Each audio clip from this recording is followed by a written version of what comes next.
사실 그 인공지능 기본법에 대해서 제가 21대 때 발의를 했습니다. 그래서 통과되기 일부 직전에 사실 21대 말에 그 국회에서 여러 가지 소란이 많았습니다. 그래서 결국 통과가 못 됐습니다.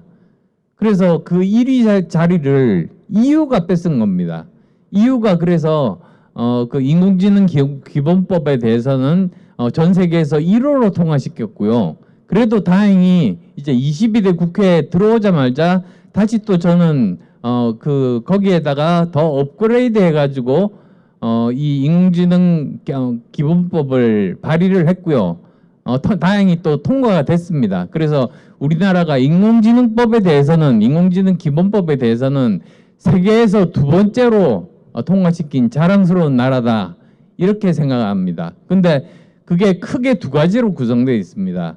한 가지는 이 윤리에 대한 그런 부분들이 하나 있고요. 또 하나는 이 기술이 발전을 해야 되지 않습니까? 그래서 또 이 지능책 어떻게 하면 제대로 발달할 수 있을 것인가, 이 두 가지 부분이 있습니다. 그래서 이 두 부분을 어떻게 그 잘 조화를 시키고 균형을 맞추는가, 그것이 지금 굉장히 중요한데 저는 지금 생각에 매년 이 법을 살펴보고 그때 맞는 법을 계속 개정을 해야 된다. 다른 법들은 같으면 사실은 한 번 만들고 거의 뭐 저 그대로 평생 가는 법도 있고, 어떤 법은 5년마다 어떤 법은 10년마다 하는 법도 있는데, 인공지능 기본법만은 최소한 반년 내지 1년마다 계속 살펴보고 계속 우리나라 형편에 맞게 업그레이드를 하는 것이 우리나라 현실에 맞고 경쟁력을 향상시킬 수 있는 길이다, 이렇게 생각합니다. 네, 화끈하게 쳐주십시오. 네, AI 기본법 관련해서도 제정을 하고 진행을 하면서 계속 이렇게 수정 갱신해 가면서 가자는 의견을 주셨습니다. 예, 이준석 의원님 의견 부탁드립니다. 예, 그때 안철수 의원님이 21대 때 많이 또 선도를 해주셔가지고 이번에 제가 국회 과방위원인데 또 22대 국회에서 원만하게 여야 합의를 통해 가지고 AI 기본법이 처리됐던 그런 전력이 있습니다. 그런데 윤리에 대한 부분은 저희가 이거는 많은 대화를 해야 되는 부분이다, 저는 그렇게 생각합니다. 우리가 법치라는 걸 구축하면서 결국 사람이 판단의 주체이기 때문에 본인들이 한 행동에 대해 가지고 책임을 지는 것이 기본적으로 우리 사회의 구조입니다. 그렇기 때문에 AI라는 게 뭐겠습니까? 자율이라는 게 뭡니까? 거기서 자기가 스스로 우리가 짜놓은 코드가 판단을 한다는 것이거든요. 그럼 그 판단에 대한 책임을 누가 질까는 굉장히 중요한 문제가 됩니다. 우리가 흔히 이제 AI 윤리 관련해서 다루고 이럴 때, 예를 들어 자율주행 차량이 생겼을 때 그 자율주행 차량이 속도를 줄이지 못했을 때 누군가를, 사람들이 쭉 서 있는데 판단해야 될 거 아닙니까? 핸들을 왼쪽으로 틀면은 노인을 치고 오른쪽으로 틀면은 어린아이를 치고, 이 하고 싶지 않은 선택 중에 뭔가를 해야 된다면은 AI는 어떤 판단을 할 것이냐, 사실 그 판단을 어떻게 할 것이냐도 우리가 어떻게든 선택해야 되는 거지만은 그 판단을 한 AI의 그러면 책임은 누가 지느냐 라는 것도 굉장히 중요해지는 거거든요. 저는 이런 문제에 대해 가지고 우리가 열어놓고 이건 논의하는 것이 굉장히 중요하다. 그래서 기본법은 마련됐지만은 앞으로 우리가 예를 들어서 다른 나라에 비해 가지고 어느 정도의 규제와 어느 정도의 윤리적 기준을 가지고 가느냐가 우리가 오늘 핵심적으로 다뤄야 될 산업의 발전 가능성에 따라 가지고 또 이렇게 또 나뉘어지는 거거든요. 예를 들어 자율주행차 알고리즘을 개발한 사람이, 아니면 그 AI를 개발한 사람이 교통사고에 대해 책임져야 된다, 형사적으로 감옥 가야 된다, 그럼 누가 그걸 개발하려고 할까요? 그럼 따지고 보면 또 사람, 소비자 입장에서 아무도 책임을 지지 않은 AI가 차를 운전하고 다닌다, 전국에. 그건 우리 입장에서 얼마나 두려운 일일까요? 그러니까 이런 것에 대해 가지고 논의할 주체들이 필요하고, 그건 또 우리가 정부 차원의 기구일지 또 민관과 협력해서 해야 될 기구일지, 그런 걸 논의해서 빨리 만들어내는 것이 AI 산업 발전에 있어가지고 굉장히 중요할 것이다. 그래서 저는 그런 것들을 또 재창해보고 싶다, 이런 생각하는 겁니다. 사업에 투자하려 그러면은 리스크가 뭔지를 알고 투자해야 되는데 자동차 자율주행 잘못 만들었다 감옥 간다 이러면은 누가 그걸 개발하려고 하겠습니까? 누가 투자하려고 하겠습니까? 저는 한국이 이 분야에 있어서는 윤리 기준을 조금은 다른 나라보다 느슨하게 가져가줬으면 좋겠다 이런 생각하는 게 우리가 비슷한 사례가 옛날에 생명공학이나 이런 부분이 있어가지고 유전공학 이런 데 있어가지고 예전에 사실 우리가 앞서 나갔던 적이 있습니다. 뭐 그때 세포복제나 이런. 그런데 안타깝게도 황우석 박사가 연구윤리를 위반하고 이런 일 때문에 우리가 지금은 어느 나라보다 이것에 대해서 엄격한 기준을 가져가고 그래서 우리가 앞서 나갈 수 있었던 산업이 지금은 일본의 고베나 이런 데서 이제 오히려 빨리 앞서가고 있는 상황이거든요. 그래서 저는 이 윤리에 대한 부분은 너무 엄격해서도 안 되는 것이요. 하지만 또 너무 느슨해서는 아까 말했던 문제들이 생기는 거니까요. 그런 걸 이제 저희가 또 한번 토론해 볼 수 있는 시간이 있었으면 좋겠다 이런 생각합니다. 아, 제가 잠깐 추가로 한번 말씀드리고 싶은 점이 있는데요. 그 인공지능하는 사람들 중에서 제일 핫한 이슈 중에 하나가 과연 그 레벨 5 그러니까 완전 정말 혼자서 할 수 있는 자율주행 자동차가 가능한가 가능하지 않은가 이런 이야기가 있습니다. 근데 제가 이제 최근에 삼성전자 부사장 하던 사람을 만났어요. 근데 그분은 외국분입니다. 그 애플의 시리 아실 겁니다. 애플의 시리 제작자 중에 한 분이 저 삼성전자 부사장으로 있다가 지금은 이제 나오셨어요. 이제 근데 이분이 그 말씀을 하시는 겁니다. 레벨 5 완전 자율주행 자동차는 불가능하다. 그렇게 주장을 하시더라고요. 그래서 아니 이유가 뭐냐고 물어봤더니 예를 하나 드는 겁니다. 그러니까 어떤 그 아무도 없는 그런 도로가에 이제 차를 이제 저 주행하게 했는데 가다가 갑자기 아무 이유 없이 멈췄다가 갑자기 다시 또 시작했다가 갑자기 멈췄다가 덜컥덜컥 이렇게 가더랍니다.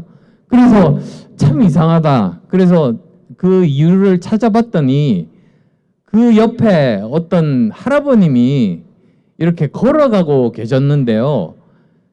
스톱 사인 있지 않습니까? 미국에서는 이 빨간 스톱 사인이 있으면 차가 서야 되거든요. 근데 그 스톱 사인을 들고 그 학교로 가려고 그걸 들고 이렇게 흔들면서 갔답니다.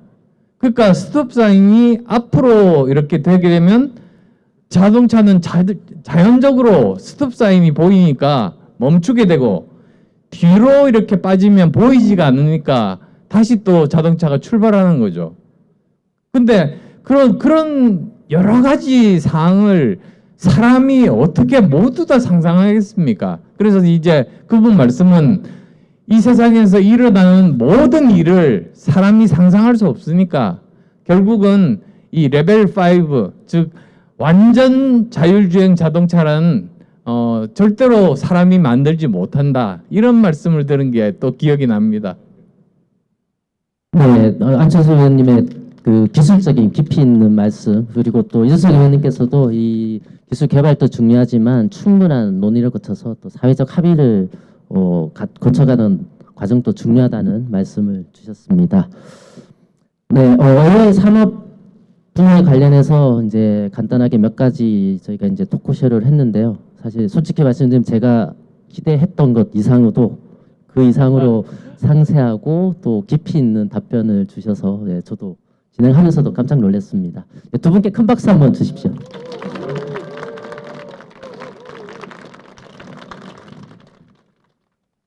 네, 다음으로 반도체에 대해서 좀 이야기를 해볼까 합니다. 또 AI 하면 빼놓을 수 없는 게 반도체이기도 하고요.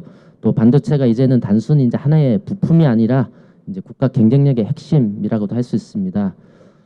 반도체 관련해서 첫 번째로 파운드리하고 공정 기술 관련해서 또 질문을 드리고 싶습니다. 이제 이 파운드리나 공정 기술 관련해서는 저희가 뭐 대만하고 상당히 치열한 경쟁을 하고 있고요. 또 최근에는 중국에서도 상당히 기술적으로 많이 고도화되고 올라오고 있는데요. 사실 이 기술력뿐만 아니라 또 이 생산 능력도 갖추어야 하는 게 반도체 파운드리 공정인데요. 이 분야에서 이제 두 분의 생각을 한번 여쭤보겠습니다. 첫 번째로 반도체 경쟁력 확보하려면은 어떻게 해야 될까요? 네. 이준석 의원님부터 한번 들어보겠습니다. 그러니까 우리가 메모리 반도체에서는 그래도 몇십 년간 우위를 유지하면서 많은 캐시를 벌어들였죠. 예, 그리고 그 과정 속에서 많은 반도체 영웅들이 있었던 것도 저희가 기억하고 있을 겁니다. 근데 이제 파운드리라는 영역에 저희가 새로 진입하면서 여기서는 그만큼 기대했던 만큼의 성과가 나지 않는 상황이 발생하고 있죠. 무엇보다도 우리 대만의 TSMC랑 경쟁하는 것에 대해 가지고 많은 분들이 얘기를 하는데요. 거의 유일하게 TSMC와 경쟁해 볼 수 있는 국가 또는 나라가 바로 대한민국이다, 이런 얘기가 나오고 있는데 그마저도 좀 주춤한 것 같아가지고 걱정이 많을 것 같습니다. 저는 결국 파운드리가 크기 위해 가지고는 파운드리가 우리나라의 핵심 파운드리가 동탄에 있습니다. 화성에 삼성전자 팹에 이제 동탄 바로 위죠. 동탄 바로 위 화성 캠퍼스에 이제 EUV 라인들이 있는데 결국 동탄이 잘 되려 그러면은 판교가 잘해야 됩니다. 이 판교에서 이 판교 테크노밸리에서 팹리스들이 어떻게 해주냐에 따라 가지고 우리가 충분한 물량을 바탕으로 해가지고 실제 이제 생산에 들어가서 업력을 쌓을 수 있는 것인데 최근에 사실 이런 협력 관계가 파운드리의 기술력 한계 때문에 좀 흐트러지는 측면이 있습니다. 우리가 AI 반도체 이런 것에 있어서도요. 지금은 우리가 범용 연산장치인 GPU를 많이 사용하려고 하죠. GPU가 사실 뭐 쿠다운이나 이런 걸 통해 좀 더 범용적인 연산할 수 있기 때문에 많이 쓰지만은 이미 전력 소모량이나 여러 가지 문제 때문에 특화 반도체로 넘어가는 추세가 조금씩 생기는 거죠. 그래서 구글 같은 경우에도 자신들의 여러 가지 서비스를 운영하기 위해서 GPU를 쓴다기보다는 TPU라고 본인들이 얘기하는, 그러니까 텐서 단위로 이제 데이터를 처리할 수 있는 그런 반도체들을 많이 만들고 활용하는 단계로 들어가고 있는데 저는 여기에 이제 대한민국의 기회가 있을 것이다. 우리가 뭐 퓨리오사 같은 회사도 이제 얘기 많이 하고 그 외에도 뭐 하이퍼엑셀 뭐 여러 회사들이 있지만은 이 회사들이 열심히 이제 사실 판교나 여러 대한민국의 팹리스들이 성장할 때 그 다음에 또 이제 파운드리에 한번 기회가 열리는 것이 아닌가 그런 생각을 하고요. 퓨리오사만 하더라도 14나노미터 공정에서는 삼성과 협업을 했다가 지금 차기 반도체에서 5나노급에서는 지금 TSMC로 이제 생산 라인을 이제 잡은 것 같던데 저는 이 두 가지가 같이 클 수밖에 없다. 그리고 AI 반도체가 기회다. 저는 그런 생각을 하고 있습니다. 그래서 이 분야에 대해서는 첫째, 결국 이렇게 연계해가지고 공급 체인을 만드는 우리나라의 기업들에 대해 가지고는 정말 지원을 많이 해야 된다라는 생각을 하고요. 또 한편으로서는 이쪽으로 인재들이 흘러갈 수 있도록 지금부터 육성을 시작해야 된다. 대학에서도 이런 연구를 하는 사람들에게 아주 많은 지원해야 된다. 그런 생각하고 있습니다. 지금 시점에서 우리가 팹리스에서 정말 기회라고 할 만한 거, AI도 그렇지만은 앞으로 대한민국의 데이터 센터도 굉장히 수요가 많아질 겁니다. 그 데이터 센터도 지금 미국에서 변화하는 방향성을 보면요. 더 이상 이제 보면은 인텔이나 AMD CPU 같은 거 사가지고 데이터 센터 안 만듭니다. 하다못해 AWS에 운영하는 아마존 같은 경우에도 그렇고 각자 이제 데이터 센터 운영 주체들이나 이런 운영자들이 자기 칩을 만들려고 하고 있는 겁니다.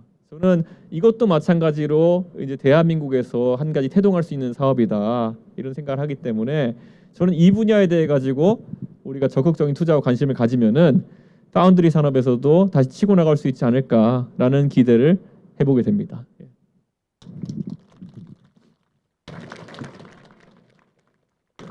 네, 파운드리뿐만 아니라 AI까지 포함해서 AI 반도체 전체 에코시스템을 잘 형성해야 된다는 그런 말씀을 주셨는데요. 네, 안철수 의원님 의견 들어보겠습니다. 예, 사실 전체 메모리 시장에서 보면 이 메모리 반도체는 전체 반도체 시장에서 보면 메모리 반도체는 3분의 1 정도고 시스템 반도체가 3분의 2입니다. 근데 우리는 지금 메모리 반도체에 주로 많은 수익을 거두고 있죠. 근데 이제 포텐셜은 이제 시스템 반도체에 있고 특히 이제 AI 반도체에 있다. 이렇게 저도 동감합니다. 그런데 지금 문제 중에 하나가 TSMC의 그 파운드리 능력이 너무나 뛰어나다 보니까 삼성에서 아무리 투자를 해도 오히려 그 격차가 점점 더 벌어지고 있지 않습니까? 저는 왜 그럴까 생각을 해봤습니다. 근데 이게 다는 아니겠지만 원인 중에 하나는 나름대로 추정할 수 있었을 것 같아요. 뭐냐 하면 이런 겁니다. TSMC는 파운드리만 합니다. 다른 건 하지 않습니다. 자체 반도체를 만들지 않습니다. 그러다 보니까 여러 그 회사들이 거기에다가 패밀리스 회사들이 그 칩을 만들어 달라고 TSMC에다가 주문을 하는 겁니다. 그러면 TSMC에서는 이 라인은 이 회사만을 위해서, 또 이 라인은 이 회사만을 위해서, 그래서 서로 기술이 섞이지 않도록, 서로 기술이 보완이 될 수 있도록 그렇게 합니다. 그러면 정말 안심하고 자기 제품을 거기다 맡길 수 있는 거죠. 그런데 삼성은 어떻게 하느냐? 삼성은 지금 파운드리도 하지만 시스템 칩도 만듭니다. 그러면 사실 의심이 가능하죠. 그러니까 보통 회사들이 그런 짓을 하지는 않습니다만 이런 의심을 할 수가 있다는 겁니다. 그러니까 삼성전자에서 한쪽에서는 패밀리스를 한다고 하지만 다른 쪽에서는 자기들과 경쟁이 되는 시스템 반도체를 만드니까 혹시나 자기들의 기술을 이용을 해서 오히려 삼성전자 반도체 기술을 더 높이는데 쓰지 않을까, 이런 의심을 할 수가 있는 겁니다. 만약에 그런 의심이 조금이라도 쌓이게 되면 거기다 맡기겠습니까? TSMC에다가 맡기는 거죠. 저는 그게 오히려 삼성전자에게 손해다, 저는 그렇게 생각합니다. 그래서 저는 이렇게 생각합니다. 오히려 삼성전자가 그 메모리 반도체와 파운드리만 하든지 아니면 메모리 반도체와 그리고 시스템 패밀리스만 하든지 그 둘 중에 하나를 선택해서 하면 오히려 지금보다 더 나을 수도 있지 않을까. 그건 물론 지금 현재 그 임원들한테 한번 직접적으로 여쭈어 봐야 되겠습니다만 그럴 가능성이 있다는 말씀 드리고 싶습니다. 네, 더 큰 시장을 위해서 이제 AI 반도체 산업에서도 선택과 집중에 대한 고민도 필요하다는 말씀을 주셨습니다. 반도체 관련해서 또 저희가 무시할 수 없는 게 지금 이제 미국 행정부일 것 같습니다. 저희가 아무리 좋은 기술력을 가지고 아무리 큰 생산력을 갖춘다 하더라도 지금 최근에 미국의 자국 우선주의를 무시하고 갈 수가 없는데요. 최근에 미국에서 IRA라든지 또는 반도체 지원법 등 이런 걸 통해서 자국 산업 중심 정책들을 펼치고 있는데요. 거기에다가 관세 이슈까지 어떻게 보면 이제 엎친 데 덮친 격으로 가고 있는데요. 한국 어떻게 대응을 해야 될까요? 안철수 의원님 먼저 한번 의견 들어보겠습니다. 지금 미국의 이 관세 문제가 보통 문제가 아닙니다. 사실 미국의 대통령이 뽑히면 4년 아닙니까? 그런데 대부분 6개월 정도 내에 각 나라에 대해서 정책들을 전부 다 정하고 그걸 별 다른 이견이 없으면 4년 내내 밀어붙입니다. 그러면 우리나라가 지금 남아있는 게 6개월밖에 되지가 않는 겁니다. 근데 그나마 3개월을 우리 지금 현재 한덕수 그 대통령 권한 대행이 탄핵을 당하면서 일을 하지를 못했습니다. 저는 그래서 감히 말씀드리건데 여기에서 나온 손해는 민주당에서 물어내야 된다. 저는 그렇게도 생각합니다. 근데 어쨌든 이건 선거법하고 상관없죠. 어쨌든 저는 그렇게 생각합니다. 하지 않아야 되는 일을 사실은 한 겁니다. 우리나라 국익을 위해서 저는 말씀드리는 겁니다. 근데 이제 지나간 건 지나간 거고 이제 3개월이 남았지 않습니까? 그러면 3개월 동안에 만약에 하루에 1%라도 그 관세를 낮출 수만 있다면 우리가 얼마나 많은 그 국익을 우리가 얻을 수 있겠습니까? 그래서 이제 거기에 대해서 노력을 해야 되는데 제가 생각하는 방법 중에 하나가 이런 게 있습니다. 최근에 아시죠? 현대자동차에서 31조를 미국에 투자하기로 하면서 트럼프가 직접 화이트하우스에다가 정의선 사장을 불러가지고 거기에서 스피치를 할 수 있게 하는 그런 대접을 했습니다. 대접 잘 받았죠. 근데 우리가 얻은 게 뭡니까? 오히려 저는 이게 혹시 각계격파 당하는 것이 아닌가? 저는 그런 생각을 합니다. 그래서 오히려 저는 지금 한덕수 권한대행께서 저는 이랬으면 좋겠습니다. 회사들을 다 모으는 겁니다. 미국에 투자할 수 있는 회사, 삼성, SK, 현대, 그 다음에 또 우리가 거기에서 우리가 사야 되는 무기, 그리고 또 초음속 전투기 이런 것들 굉장히 많지 않습니까?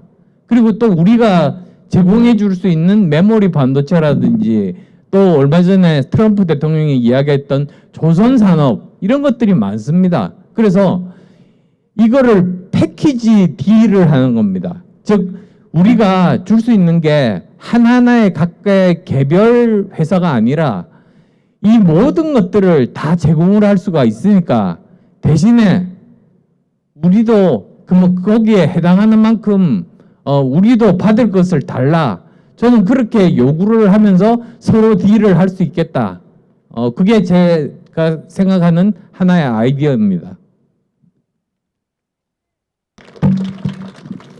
네, 질문 드리는 저도 이제 한숨을 쉬면서 질문을 드렸는데 안 의원님 또 한숨으로 답변을 시작하셨는데요. 쉽지 않은 문제이긴 합니다. 이준석 의원님은 어떻게 생각하십니까? 사실 저 옛날에 병특했는데 병특 회사 다닐 때 보면 회사에 정말 다양한 개발자들이 함께 있었는데요. 되게 여유 있는 개발자 한 분이 있었습니다. 저희 선배 개발자였는데 그분은 나는 절대 안 잘려라고 확신을 갖고 일하시던 분이었습니다. 왜 그런가 하면은 회사에서 12년 전에 짜여져 있던 자기만 알아보는 코드를 갖고 계신 분이 있었거든요. 네, 나를 자르면 제품이 없어질 것이다. 이런 배짱으로 이제 회사 다니시던 분이 있었는데 그때 뭐 비주얼 C 6.0 이런 걸 짜놓은 코드를 갖고 계신 분이 있었는데 이런 얘기 드린 이유는요. 우리도 결국에는 이 서플라이 체인 상에서 우리만 가질 수 있는 우위를 가진 상품이 많을수록 트럼프 대통령과의 관세 정쟁이나 무역 정쟁에서 우세하지 않을까 이런 생각을 합니다. 예전에는 그런 것들이 중동이 석유를 가지고 세상을 흔들었죠. 그다음에는 우리 히토류 이런 얘기도 들어봤을 거고요. 지금 우리의 전략 상품들이 아마 그런 역할을 하지 않을까. 대한민국은 지금은 어쩌다 보니 그게 HBM이 되었습니다. 그리고 어쩌다 보니 이제 배터리 산업이 그런 역할을 하게 되는데요. 저는 이런 것들이 두세 개 가지고는 안 될 것이다. 저는 그런 생각을 합니다. 최근에 트럼프 대통령이 전혀 예상하지 않던 사실 미국에서도 살아봤고 안철수 의원님 살아보셨지만은 미국이 캐나다와 갈등을 갖는다는 거는 진짜 믿을 수가 없는 일입니다. 근데 캐나다와 이런 갈등이라는 걸 겪으면서 트럼프 대통령도 예기치 못했던 생각보다 우리가 캐나다와 밀접한 관계였구나를 깨달으면서 약간은 뭐 표현하자면 깨갱할 수 있는 상황들이 발생할 수 있었던 것인데 저는 대한민국도 이 서플라이 체인 상에서 그런 위치를 점하는 상품들이 많아지는 것 외에는 답이 없을 거다. 한국과의 관계가 결국 관세나 이런 거로 틀어지게 되면은 미국의 상품들이 결국에는 영향을 받게 될 것이다. 미국 소비자가 영향받게 될 것이다. 이런 것들을 각인시켜 줄 수 있는 상품이 필요한 거거든요. 지금 상황에서 그 HBM으로 우리가 엔비디아에 상당한 지렛대를 가지고 있는 거 아니겠습니까? 저는 이런 것들이 앞으로 늘어나야 된다라는 생각하고 역시 과학기술 패권 경쟁에서 기술이다, 과학이다 이런 말씀을 드릴 수밖에 없고 지금쯤에서 이게 너무 막연하게 들릴 수도 있겠지만은 막연해 보이면서도 유일한 답이다 이런 생각을 가지고 더 적극적인 육성과 투자를 해야 되는 것이 아닌가 그런 생각하고 있습니다. 예.